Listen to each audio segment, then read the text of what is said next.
Welcome yet to another episode.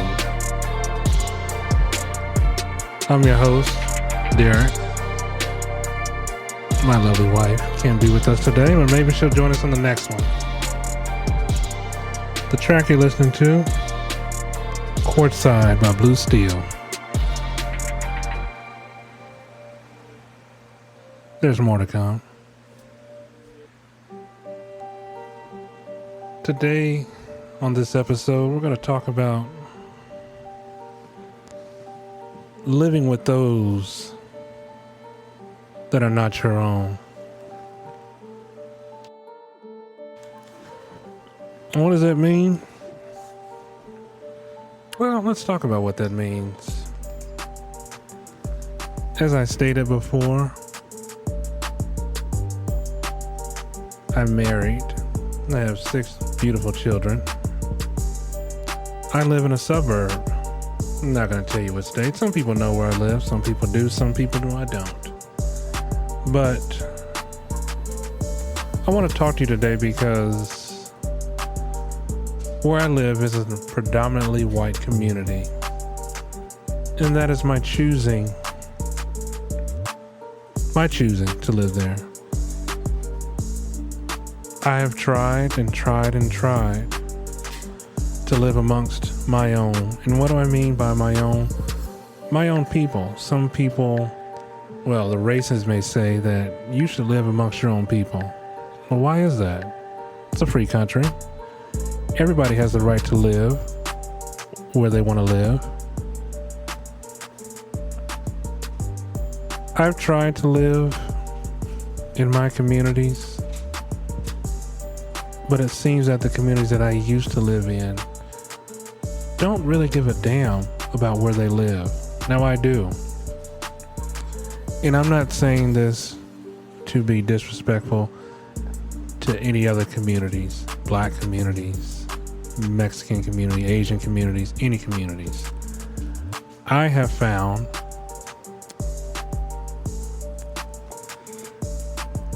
the community that I live in, they want to take care of the community that I live in. And you say, what's that mean, Derek? Well, I'll tell you what that means. That means I don't like waking up to violence.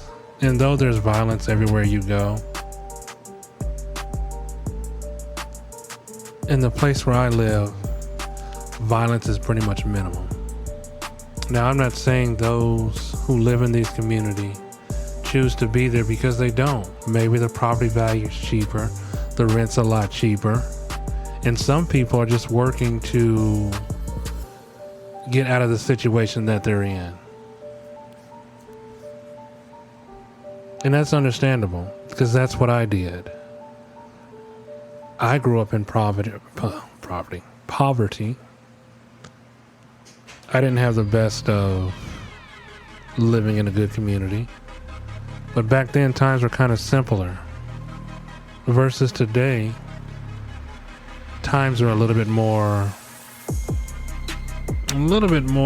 not really hectic, but it's like if you don't live in a certain part of town or act a certain way, you don't fit in. I never try to fit in to anywhere that I live or where I stayed. I just tried to give my family the best life that they could possibly give. Now, I've lived in some black communities that were good. I can't say better, but some were good.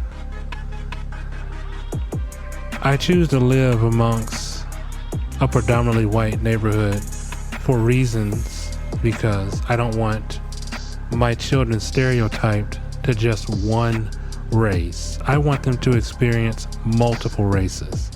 I want them to experience multiple things. And though they don't forget their history and where they come from, and I'm appreciative of that.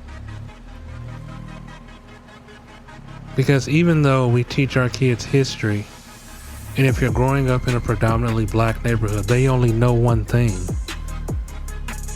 They only know one set of history, one set of life, one way of living.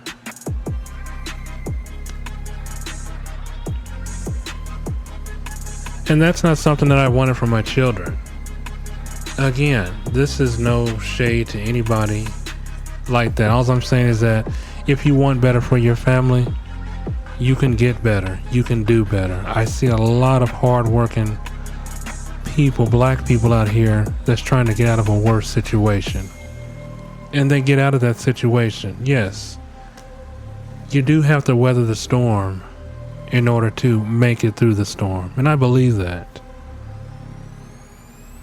You know, again, I don't keep a lot of friends strictly because of where I live and why I live there. You know, I always get asked this question: why do you live out there amongst all those white folks? Well, to be fair, the communities are cleaner.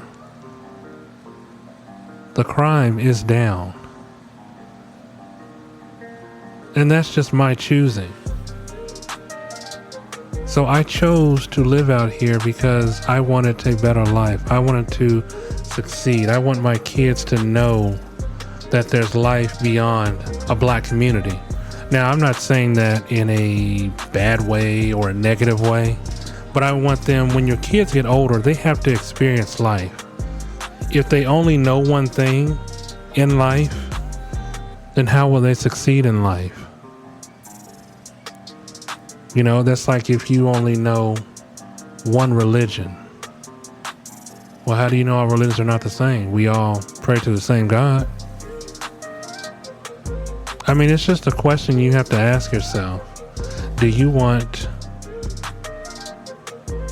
your life to be fulfilled? You want your life to succeed? You want to do different things? Go do those different things. I have some family that asks, you're not worried about your sons being out there with this kind of community, the heat that it can bring down? Oh yeah, I do. Yeah, I do. But if I'm teaching my children right and teaching them to obey the law, then it can work out for them. Since I've lived in my community, I've only been stopped maybe, I say once because my tags were expired. But the community I live in, everybody helps each other. The families help each other. We look out for one another. I don't want to be in that community where something happens and don't nobody know nothing, or labeled as, well, he's a snitch. No, it's called being responsible. It's called taking care of your community. It's called being there for your community. And that's what I want. That's what I want my kids to know. That's what I want them to grow up in.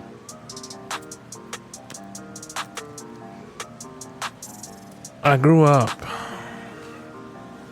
in a rough neighborhood. It wasn't too bad, but the crime was a little bit off. It wasn't until then my mother decided to move or send me and my twin out to the city, into another suburban city with my grandmother. And when I tell you, I thought I only knew that, I thought that there was only one race in my mind. You know, as you're growing up, you only think you're taught to know the one race. Well, when I got out here and I started a school, there were multiple races. There were white, black, Mexicans, Asians. I mean, mixed. It kind of baffled me. You know, I was scared at once. I didn't know how to act. I didn't know what to be. But all I knew was just how to be myself. And if you be yourself, you stay true to yourself, you'll never forget where you're coming from or where you come from. You'll never forget it. I mean, I don't act a certain way. Everybody thinks that I'm a white guy. No, I'm a black guy. I've lived in the country, loved the country. Wasn't raised on a farm, but did some farming. But I love it. That's the life that I like. It's the life that I choose. Everybody is different. And I'm not saying that my kids are going to be the exact same way. No, but I want them to experience life.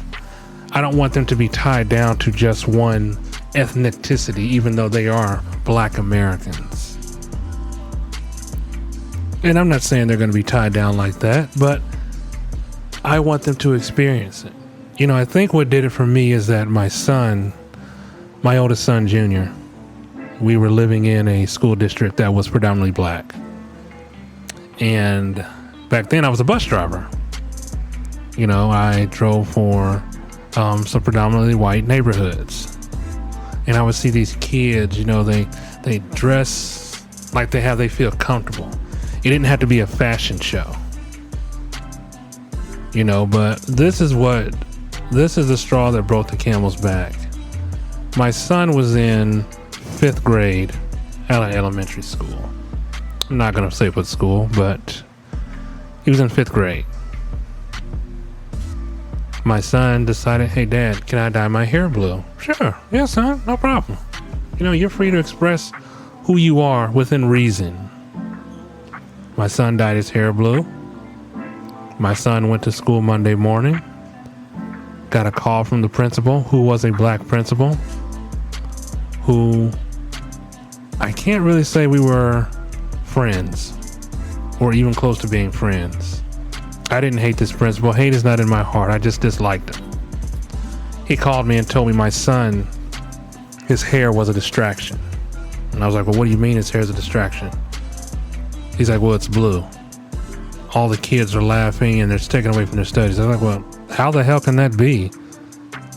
I was like, there's kids in my neighborhood, young girls that have multicolored hair, pink, purple, blue. And he was like, well, your son is going to be suspended. And I was like, the hell?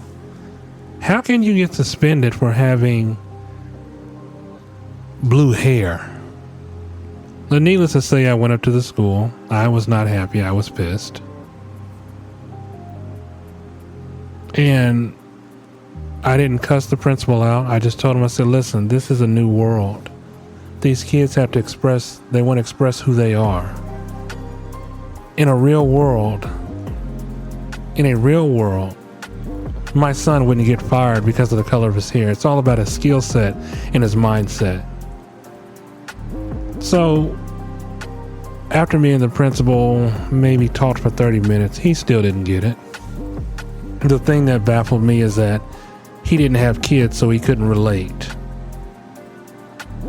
And I said, well, the districts that I drive for, these kids come in with black hair, red hair, blue hair, pink hair, hot pink hair, purple hair. And then, you know what the principal told me? He's like, well, you should go live in those communities. And I was like, you know what? You sure right. I should. Needless to say, we finished off the school year, we packed up, and we moved to one of those districts where my son's blue hair didn't matter. Didn't matter at all. See, when I grew up in this district, or when I attended this district, it was a predominantly white school. But when my kids were going there, it was mostly black. It was mostly black. Kids were, they didn't dress like the kids I transport. It was all like a fashion show. Who's got the latest kicks? Who's got the latest Jordans?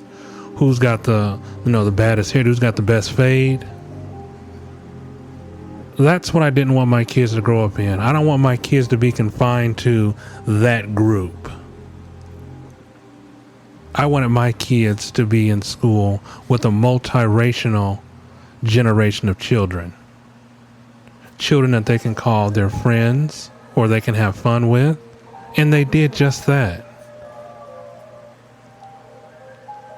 So the reason why I don't live amongst my own, well, that's one reason.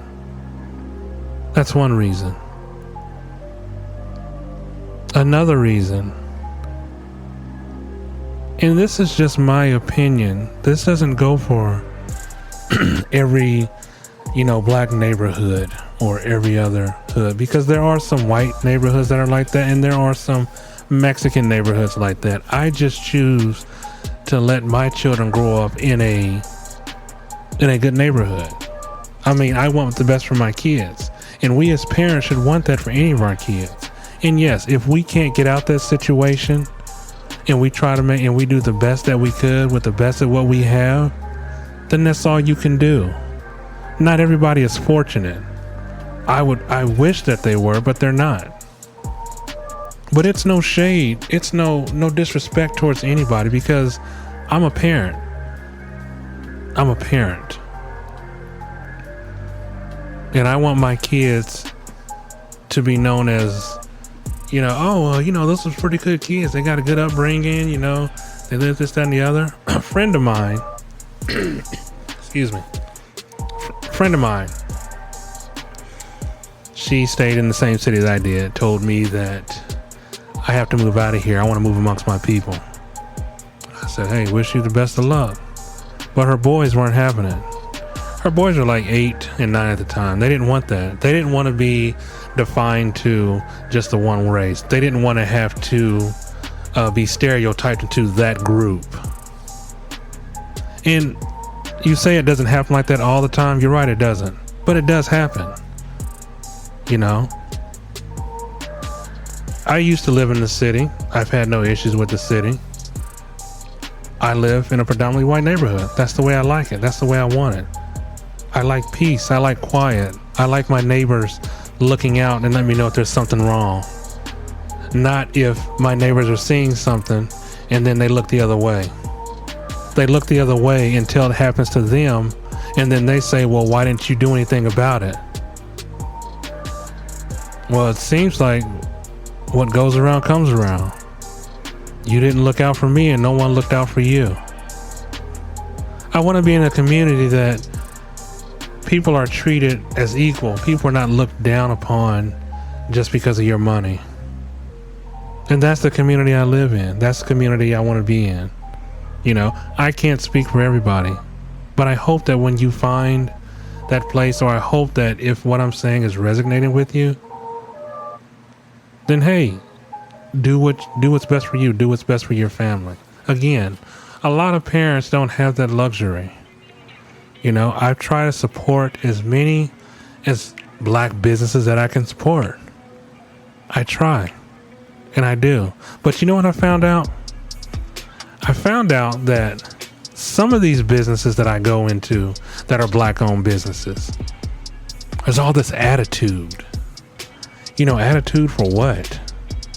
Me and my wife went to go get some barbecue from a restaurant close by where we live. And I pull up and the young lady doesn't even say, hey, how you doing? Welcome to so-and-so. May I help you? She asked, what do I want? I was like, that's how y'all talk around here? She's like, what do you want? Seriously, no joke. No joke. But we get mad when we can't patronize black businesses, but black businesses don't want us to patronize their businesses. Some do, some don't. I've only had one business that I walked in that was black, and they treated us like we were kings, and that was down south. That was at a nice shrimp and grits restaurant. Oh God, it was so good. Gotta love the South. They said, hey, how you doing? Where do you prefer to sit? And again, like I said, every black business is not like that, because there are some out there that are actually doing what is right and doing what is good and taking care of their customers. And those are the ones just in it just to make a buck. Make a buck. They don't care about the job. It's all this talking loud and yada, yada, yada, and whoop-de-woo. I want a community that I can go to. I want a restaurant that I can go to that all the people are friendly. All the people that can talk to each other and say, hey, how are you doing today? That's what I want. And that's what I have. Again, there's no disrespect, because I've been to some of these businesses. I say, hey, are you okay? Is everything all right? Yeah, I'm fine. What do you want? Oh, okay. I'll go ahead and give you my order, pay, get my food, and I'll go on. So why is it that we can patronize other businesses and they give you what I call the 5-star service, but when we patronize our black communities, they give you the service of no stars? Like, the business is so bad you don't want to leave, no stars. I knew a gentleman that his wife was deployed overseas, It was a wing restaurant here locally, and he ran this place like it was an after hours bar. Now she couldn't know that because she's overseas. She's fighting for our freedom. And I felt so bad because here's this black woman who entrusted her husband with this business to run it. She started it. Oh my God, at Thrive, they had the best wings before Wingstop came along. It's not a Wingstop now. I'm not sure what it is now, but they had the best wings. They had 50-cent wings on Wednesday. Oh God, beautiful restaurant. The atmosphere was so inviting. It was so beautiful. It was fun to be there. Well, the owner was deployed. I don't know how many years, maybe it was a 2-3 year tour. And she came back and she was just in utter disgust. She said, I left you this place. When I started it, this place was making money. Now we are down to nothing. Long story short, that business closed. She's still serving the good fight for our freedom, but I think we as black people have to stop and look at one another. We should be able to help each other out with no issue. We should be able to help each other out through anything. We shouldn't holler off, oh, it's racist here, it's racist there. How do you know it's racist? Have you been to this town? Have you lived in this city? No. That shouldn't be the first thing we go to is when something is wrong. We shouldn't make a fuss over everything. Even a little thing. We shouldn't.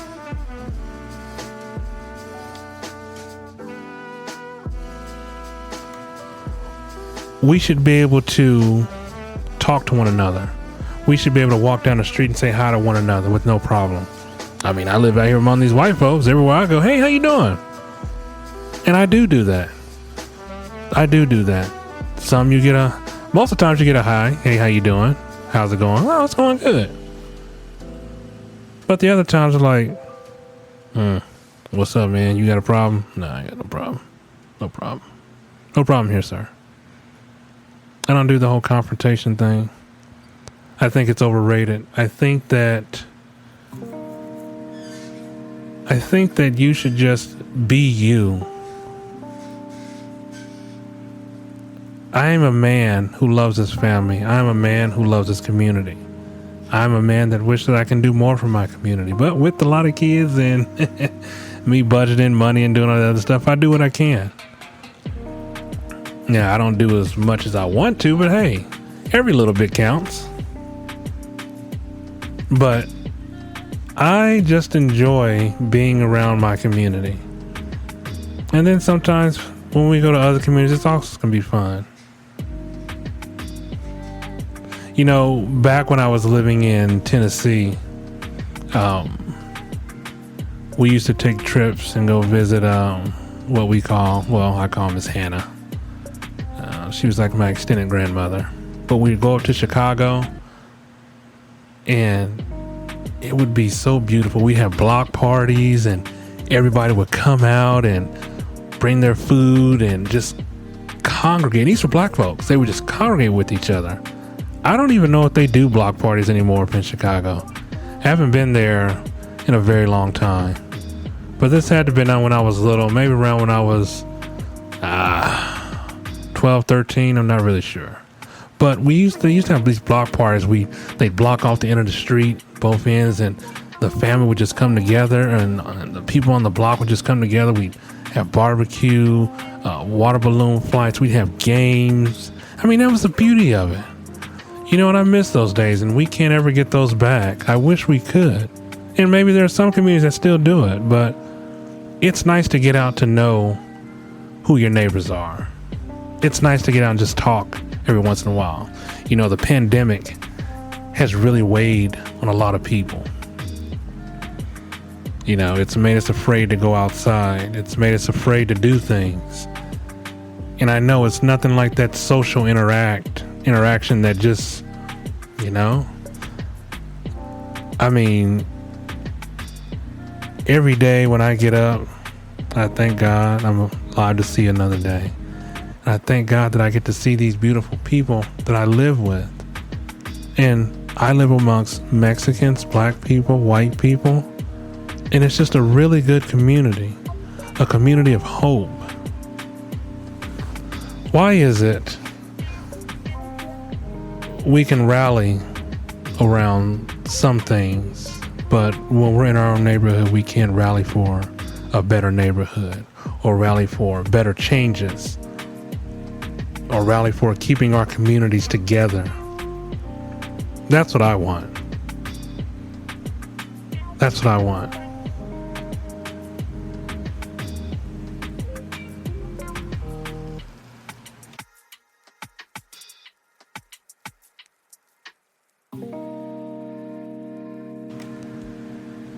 You know, it's all good though, because I don't really, how can I put this? I don't feel guilty where I live. You know, my sister, who stays out here too, she used to live in the city. And when she first got here, she's like, oh no, it's too white out here. You know, I can't live out here. Newsflash. Hello, sister, you're white. Well, this just isn't my people. And, you know, she said she was going to move, but hasn't moved since. I find it funny because I was like, well, why haven't you moved? She's like, well, everything is just so close. I'm like, yeah, it is, isn't it?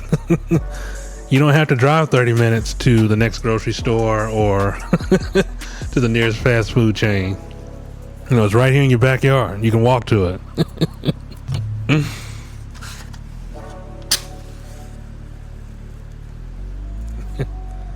I mean, that's not why we moved out here. We moved out here for better change for our kids.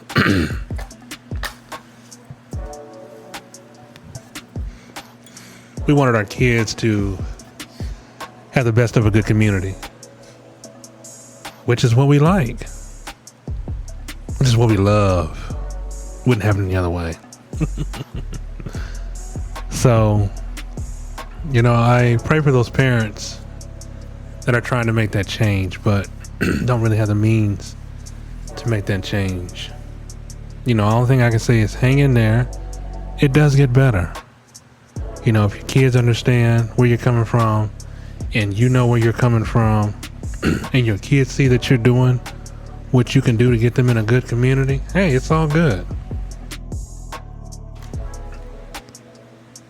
You know, I read a while back, a mother, she kind of had the same idea that I have. The only difference is she didn't really do it the wrong way. She just wanted her child to go to a better school. And that's understandable. It is. You know, and she got locked up for that. And I thought that was just so wrong. What's wrong with the parent wanting what's best for her children? What's wrong with the parent wanting her children to go into a good school? But she didn't live in the district. And I get it. Because you got to pay taxes in that district. You know, if we're paying tax in this district, we want our kids to get the best of what they can experience.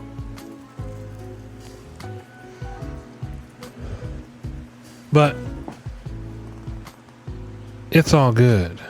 You know, that's one of the reasons why I moved out here. I just wanted to change. I wanted to do things differently. I wanted to do things better. I wanted my kids to say, hey, you know, I want them to walk down the street and just walk freely, you know, not being hounded by anybody, any strangers or anybody.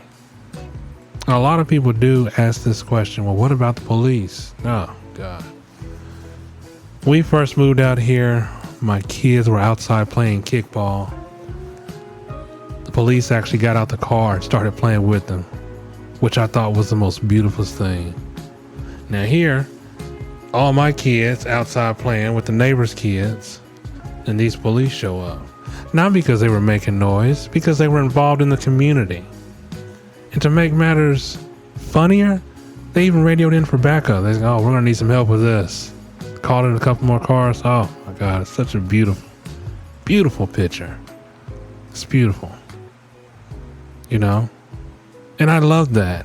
I love seeing races mixed together, having fun, you know, talking to one another, you know, not just talking about just the one thing that just keeps us in that hatred, that negativity, the white man. You know?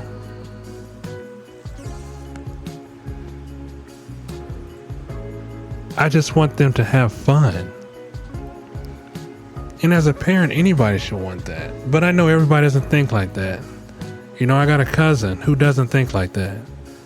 You know, she's so dramified and wasn't even raised in the hood, but loves all the drama. I don't like all that. I want to have fun. I want to be at peace. I want my kids to say, hey, Daddy, we're going over to our friend's house with no problem. I don't have to worry about anybody harassing them. Anybody.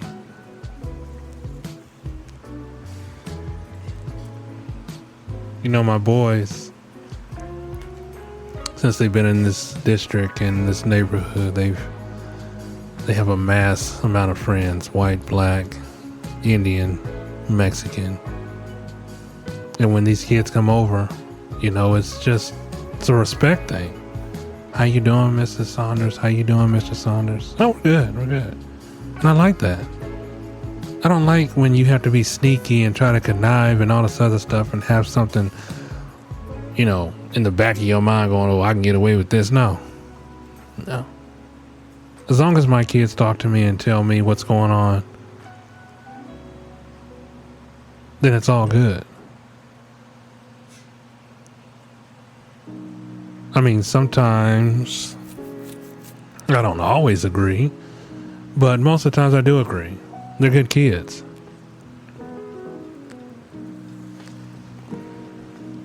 They're good kids. They do what needs to be done. I got 2 getting ready to graduate this year, and I want them to know that the world is what you make of it.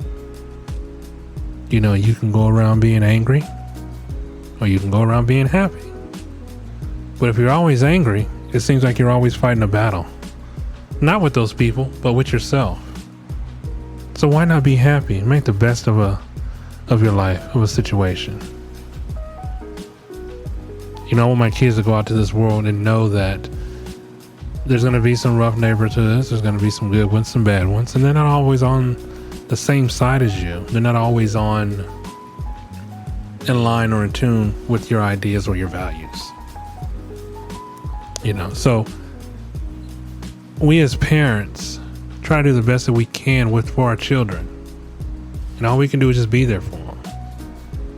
So again, when you're in this rough neighborhood, I've seen some friends of mine who grew up in the worst situation possible, but they came through it okay.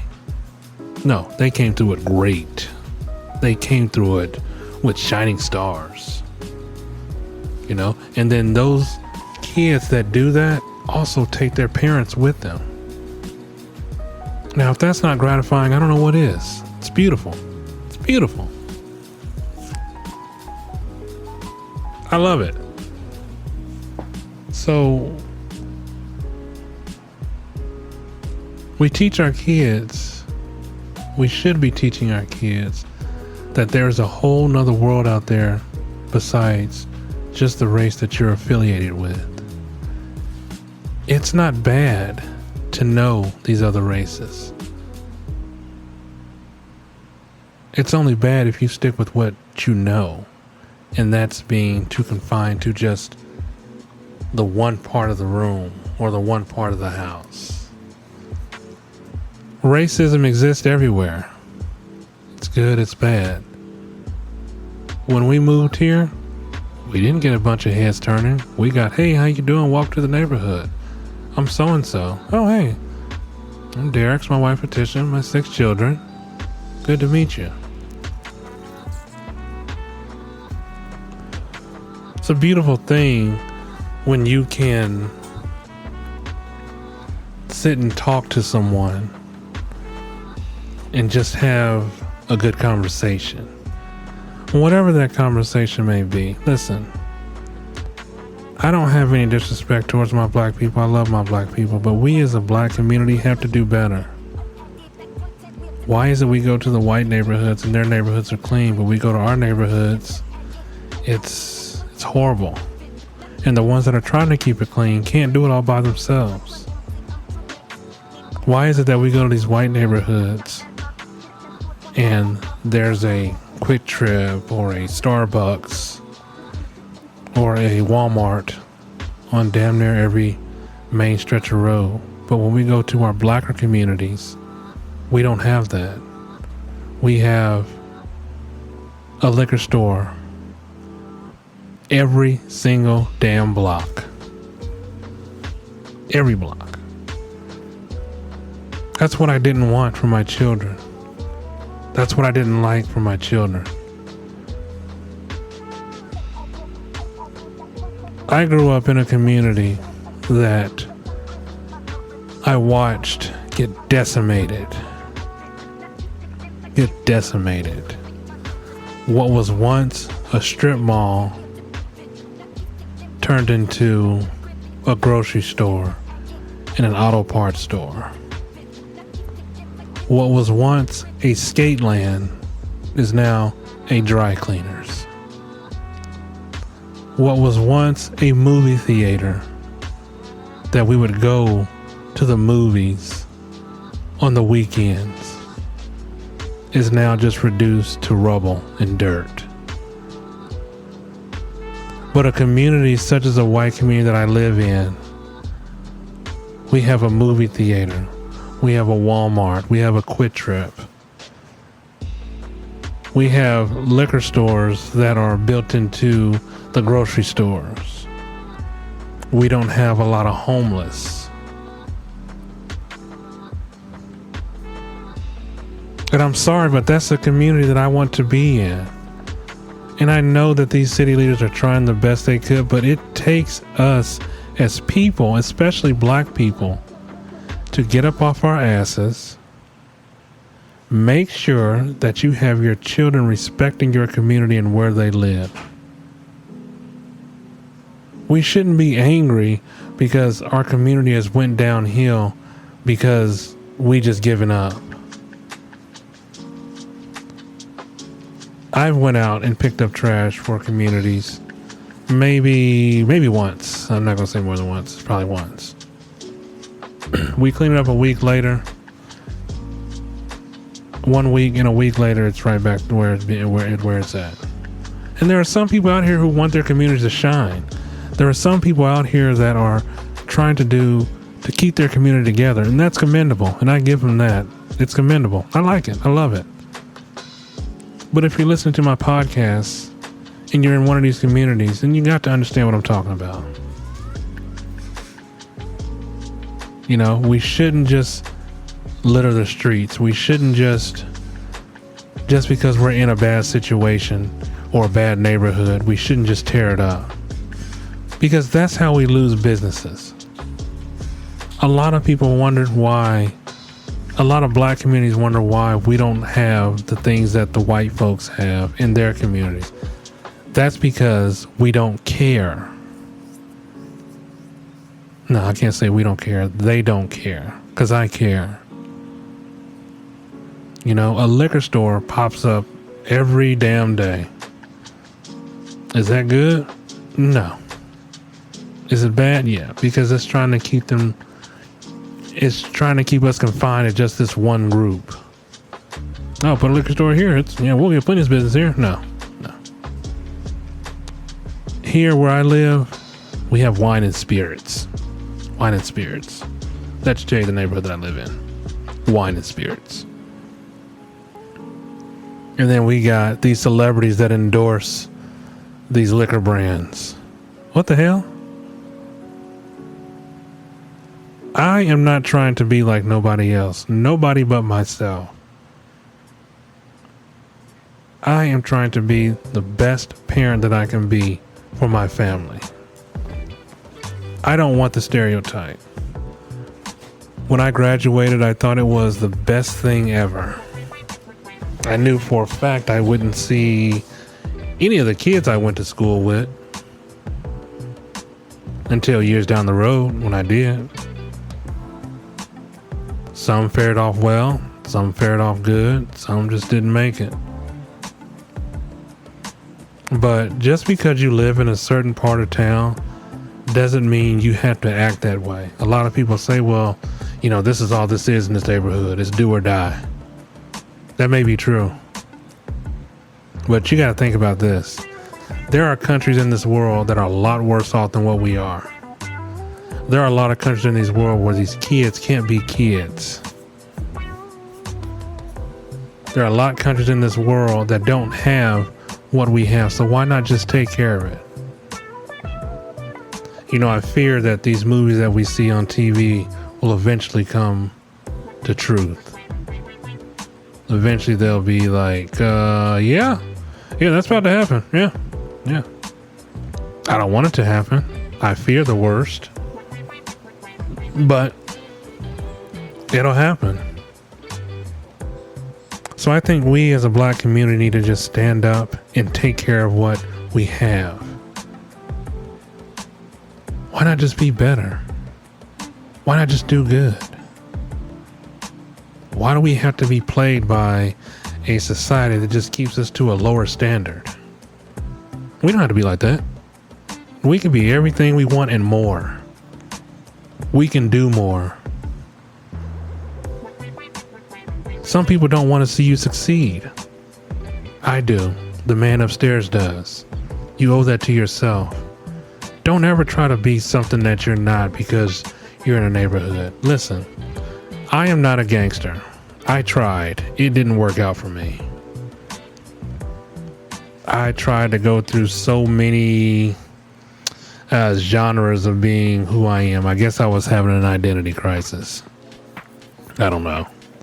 But I tried to be like a lot of things, but it didn't work out for me. I tried to be a player, tried to be a gangster, tried to be a hustler. It didn't work out for me. You know, I had a girl once told me, well, since you don't live in this kind of neighborhood, I can't date you. All I dated are thugs and bad boys. Oh, okay. If that's the life you want, hey, more power to you. I was a catch for my wife. I mean, she's not here to tell you, so I'm just going to be like, I was a catch. But I was a catch. You know? Me and my wife, like I said, we started off living in a hotel. We didn't have any kids, but we knew from an early age that we wanted better for ourselves. And you do have to start somewhere. And when you start somewhere, you know you have to keep it going or get it going.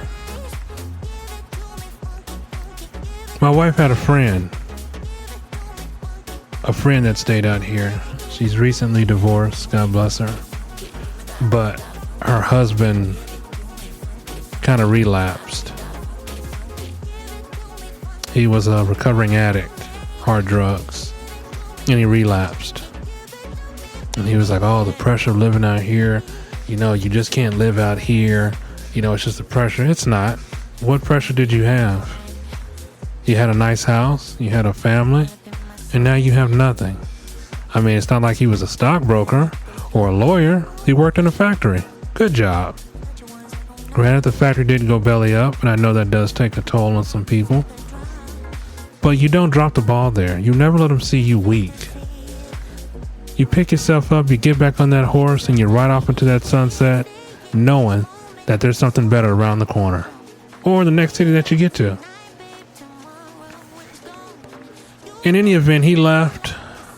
His wife, they got divorced. This was just recently, about maybe 4 or 5 months ago. So sad. So sad. I watch a lot of these parents out here, and a lot of these parents out here are like, this is all I know. Why is that? Why is this all you know? It's not all I know. And I used to live in places like this. You never know by the way I talk, but I had a good upbringing. My mom ruled with a heavy hand. Iron fist, rather. So, I guess what I'm saying is that if you want to do better, if you want to be somebody, if you want to go somewhere, you gotta wake up and pay attention. We can't look at others and say, oh, well, you're wrong for living out there because you don't want to be affiliated with your people. No, it's not that. It's the fact that I want better for my family. I don't live to please anybody but the man upstairs, God above, and my family. I don't wake up and say, how can I be like that person, or how can I envy that person? No, I work for what I want. If I see somebody that has something, that's nice. I'm glad they got it. God bless them. Because that's going to be me.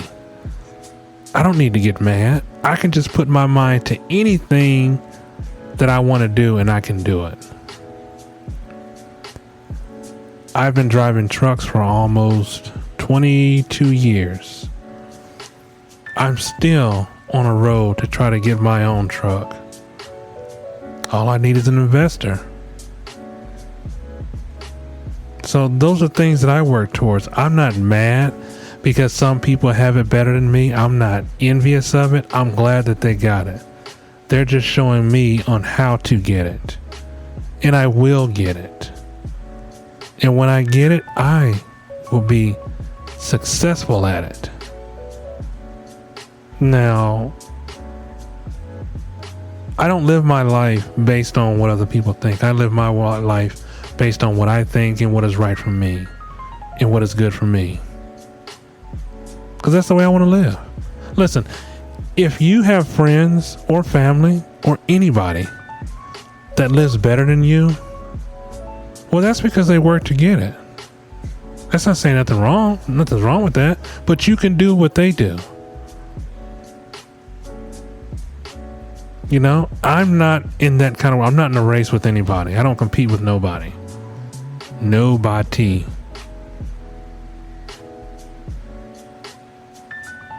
So, what I'm saying is you got to be true to yourself. You got to believe in yourself. The place you live in, if it's rough, you don't like it, work towards trying to change it. You can't change it overnight. You can take little steps at a time, and you can work towards that goal. And when you work towards that goal, and when you get where you need to be, you're like, oh man, this is awesome. It is. It is. Don't hate, don't get mad, don't be negative. Just stay positive. Stay positive, believe in yourself. Believe in who you are and what you can do. Because you can do anything with the power of yourself, the power of Jesus, the power of Christ, God, or whoever you pray to. I can do all things in Christ that strengthens me. I believe that. I believe it. And I hope you believe it too. So, in conclusion, we're going to get ready to close it out here shortly. But again, I see so many people that are so angry or jealous or, misguided because they don't have what this other person has. You don't have to be mad. Just work towards getting it. You don't need to steal it. You don't need to do none of that. You just need to say, hey, today I'm going to make a change. Today I'm going to write down some things. Get what they have. What are those things? Oh, the vision board. Get the vision board. Get your vision board. Put your vision all across it. Work towards your vision. Work towards what you want out of life. Work towards what you believe in life. Once you get those things working and all the chips fall into place, then you're going to look at yourself and be like, yeah, I did it. Yeah, I did it. Because that's what I'm still trying to teach my kids now. 2 of my boys are getting ready to graduate. One is already up there. He's 19 years old. So I have 3 out in the world, and I want them to succeed. I want them to know that if you work hard, you can achieve these nice things. Don't fall into the stereotype of just because you're from this block or this neighborhood, this is the way you need to live. It is not like that. It won't be like that. It's not like that. Don't listen to the naysayers, the negative people, or anybody who tries to put you down and say you can't have what you want. Because that's just somebody that just doesn't want to see you make it. They don't want to see you get a house like them. They don't want to see you have a job like them. They don't want to see you live in a nice neighborhood like them. No, they want somebody they can just look down on and be like, oh, okay, huh, yeah. They want somebody to make themselves feel good because they have it and you don't. No. No, no, no, and no.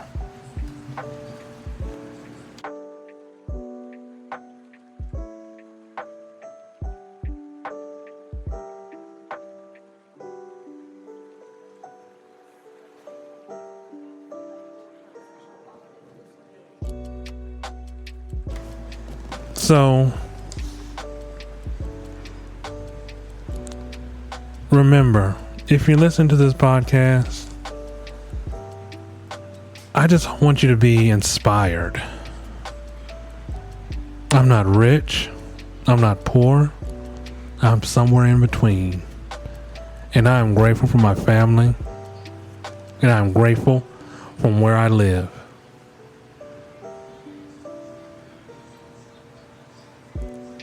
Remember this. You can do anything you set your mind to, anything you want. And if you're black and you live in a white neighborhood and you have them tell you, why do you live there? Tell them why. It's not a whole argument. It's because you want better for your family.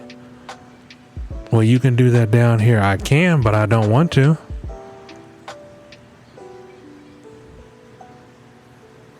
I don't want to. I want to be in a community that feels the love, the warmth, the embrace. I want it all.